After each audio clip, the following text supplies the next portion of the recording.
Sejam bem-vindos ao canal Assessorando com Leandro Almeida, e no vídeo de hoje nós vamos trocar uma ideia, bater um papo ali sobre a reforma tributária de 2023, né? Ela está programada para ser votada aí no primeiro semestre, vamos ver se vai ocorrer ou não.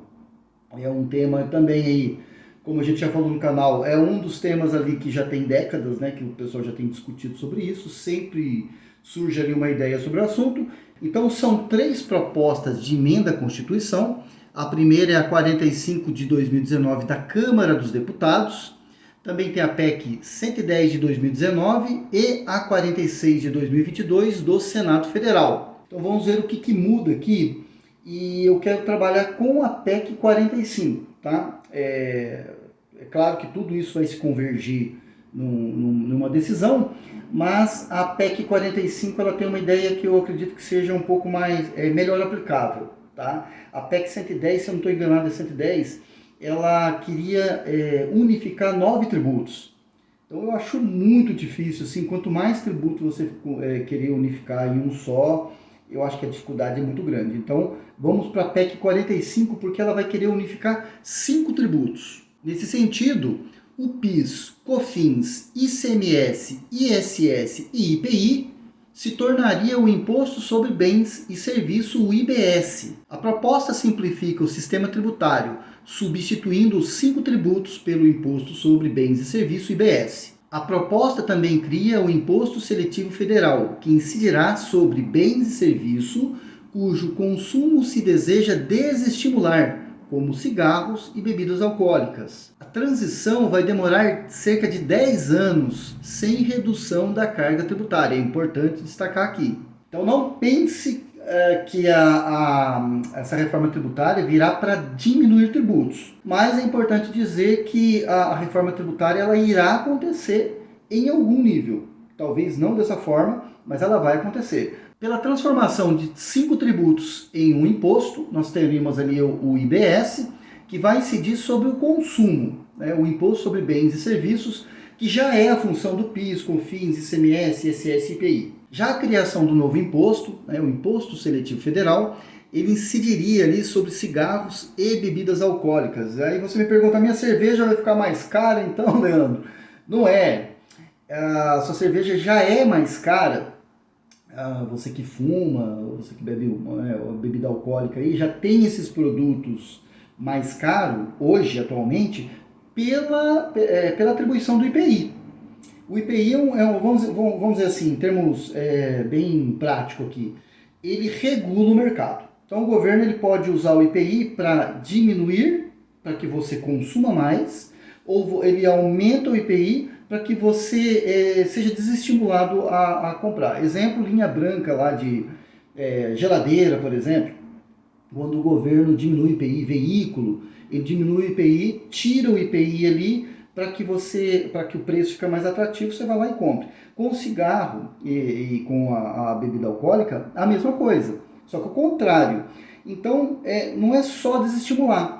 Às vezes é você pegar um tributo que o Estado perdeu de um lado para poder aplicar e ter a recuperação de outro. Ou seja, eu pego um alimento e dou um benefício fiscal ali e tem uma perda de arrecadação, então eu compenso essa perda de arrecadação nesses outros produtos aí. É dessa forma que funciona. Eu peguei um recorte aqui, né, da agência da Câmara dos Deputados, onde traz lá, primeira situação, extinção dos tributos, né? Então o IPI, o ICMS, o ISS, o PIS e COFINS, eles serão extintos. Seria criado então 2 tributos, né? O principal é o Imposto sobre Operações de Bens e Consumo, o IBS, nos moldes do Imposto sobre Valor Agregado, e o Imposto Seletivo, aquele que nós falamos lá, que vai incidir principalmente sobre cigarro e bebida alcoólica. A alíquota IBS, o imposto será composto de 3 alíquotas, a alíquota federal, a estadual e a municipal. Cada ente poderá definir o valor da sua própria alíquota, que valerá para todo e qualquer bem, serviço ou direito. Pelos tributos federais não há problema algum. Nós temos ali a União que cuida desses tributos, né? Ou seja, são federais, nenhum problema quanto a isso, mas nós temos o ICMS, de responsabilidade de 26 mais 1, né? 26 estados mais o Distrito Federal. Então, veja bem, o governo federal ele tem que discutir ali com 27 governadores, né? Com 27 agentes interessados ali. Você sabe que o ICMS é super complexo. Então, para tratar desse assunto, vai levar ali algum tempo ali para convencer esses governadores. Eu acredito que já chegaram ali num consenso de transição. Mas não é só. Agora imagina, o Brasil ele tem aproximadamente ali, né, cerca de 5.568 municípios mais dois, né, o Fernando de Noronha e o Distrito Federal. Então veja, o ISS é de competência desses caras aí. Então, você tem essa quantidade de prefeitos, né? Você tem essa quantidade de governadores, cada um com interesse próprio, falando assim, não, eu vou perder arrecadação, eu não quero.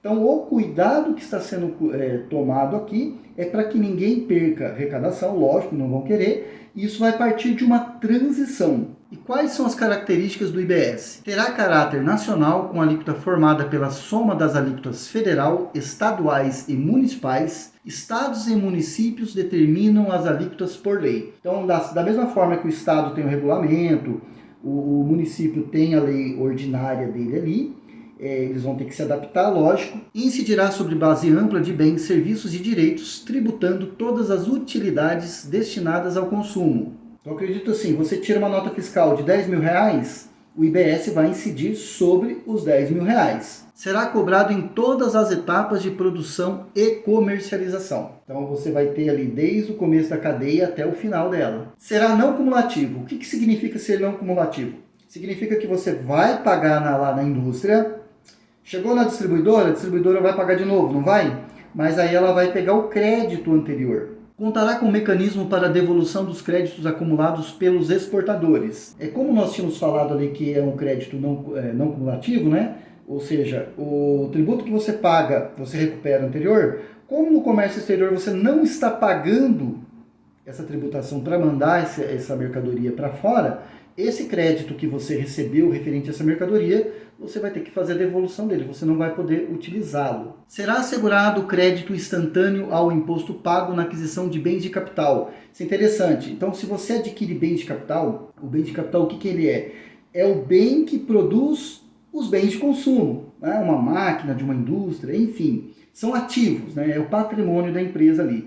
Então, a proposta ali é dar o crédito e referente, você não perde o crédito, né? Você fica com o crédito por adquirir bem de capital.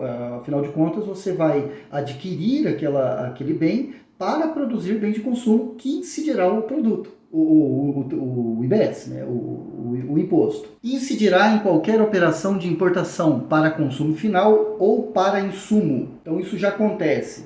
Então, quando você faz uma importação, tem a tributação ali. Quais impostos que tem? IPI importação, ICMS importação, PIS importação, COFINS importação e o imposto de importação. Nesse caso aqui do IBS, eu acredito que ficaria ali as taxas, né, taxa de marinha mercante, Siscomex, o imposto de importação incidiria normalmente, porque é um imposto de regulação de mercado, e o IBS ali seria unificado, né, você pagaria o IBS ali na entrada, na importação, normalmente como acontece hoje, mas na sistemática nova. Nas operações interestaduais e intermunicipais, pertencerá ao Estado e ao município de destino. Essa é uma discussão também aí que causa muito conflito. Eu tenho um serviço, eu tenho uma empresa numa cidade e vou prestar o serviço na outra. De quem que é o ISS? Eu tenho uma mercadoria num estado, vou vender para outro. De quem é o ICMS? Essa discussão é antiga, cada um quer puxar o tributo para si, e acaba ali que há uma guerra fiscal nesse sentido. A ideia é que a transição do IBS em relação aos tributos ali que vão deixar de existir é que seja feito em 10 anos. A transição tributária será em 2 fases. Haverá um período de teste por 2 anos com redução da COFINS, sem impacto para os estados e municípios, e IBS de 1%. A cada ano, as alíquotas serão reduzidas em 1/8 por ano até a extinção dos 5 tributos, enquanto o IBS aumenta para repor a arrecadação anterior. Então veja que haverá uma transição. Então, eu pago um pouquinho de IBS nos primeiros anos, e enquanto eu continuo pagando os tributos normalmente. Eles não vão ser extintos de uma só vez. Eles vão demorar 10 anos para ser extintos, então vão ser extintos aos pouquinhos. Nós vamos matar o ICMS ali, vamos pegar um pedaço de pau e matar o ICMS ali, ó, por ano, né, um pouquinho. E aí ele deixa de existir. E você me pergunta, e o Simples Nacional? Empresas que fazem parte do Simples Nacional, instituído pela Lei Complementar 123, vai ficar como? Ela vai ficar da seguinte forma: poderá manter o sistema atual sem apropriação ou transferência de crédito ou optar pela adesão total ao IBS com redução da alíquota do Simples correspondente aos 5 tributos substituídos pelo IBS. Então o Simples Nacional ele vai entrar sim, tá? Mas nós vamos precisar que todos essas entidades, porque você tem município, estado, né, a Câmara de Deputados, o Senado, o Governo Federal, entidades de classe, tem uma série de comitê gestor do Simples Nacional, tem uma série ali de entidades que vai precisar sentar à mesa e seguir um norte ali. É uma transição que, em tese, irá simplificar, mas até que ela seja simplificada, haverá uma complicação em 10 anos, porque você terá ali um tributo a mais, não a carga não vai aumentar, em tese, né? Eles dizem que não vai aumentar essa carga, mas essa transição vai criar um sistema a mais. Pelo que eu já li, alguma coisa vai acontecer. Talvez não dessa forma, mas alguma coisa vai acontecer. Isso tudo que eu falei são propostas, né? Elas podem ser derrubadas, podem ser utilizadas parcialmente, os municípios podem não querer entrar, enfim, pode acontecer muita coisa aqui. E sem contar que nós temos outras complicações ali. Por exemplo, como é que vai ficar a situação da substituição tributária? Porque se o ICMS deixa de existir, a substituição tributária deixa de existir. Antecipação, como é que vai ficar a antecipação do ICMS? Né? Então são temas ali. E o ISS? E a retenção na fonte do ISS? E a retenção na fonte do imposto de renda, da contribuição social, do PIS e da COFINS? Então são situações ali, são pormenores, são situações que vão se afinando ali, que vai precisar de tratamento. Né? Então isso vai ser tratado ali, provavelmente nesses 10 anos haverá tempo ali para transição. Porque eles vão mexer e a Câmara dos Deputados já falou que a intenção não é reduzir. Tá? Não é reduzir. Principalmente porque está acontecendo ao mesmo tempo aqui o arcabouço fiscal. E me parece ali que vão mexer no teto de gastos, o governo vai poder gastar um pouco mais do que das regras anteriores, né, até aqui. Então vai precisar de mais recursos se o governo gastar mais. E da onde é que vai tirar? Da cerveja, do cigarro teu lá, do vinho, da cervejinha lá do fim de semana. Que daí eles vão pegar aquele tributo lá, tá faltando dinheiro aqui, vai faltar dinheiro pro governo. Vão aumentar lá aqueles bens lá que nós falamos, né, no tributo seletivo, tá? Então, é isso que nós temos para hoje. Vamos ver como é que fica aí e vamos ver se passa ou não, ou o que passa disso tudo. Obrigado por ter ficado comigo até aqui. Te vejo nos próximos vídeos. Se inscreva no canal, tá? E fique com Deus.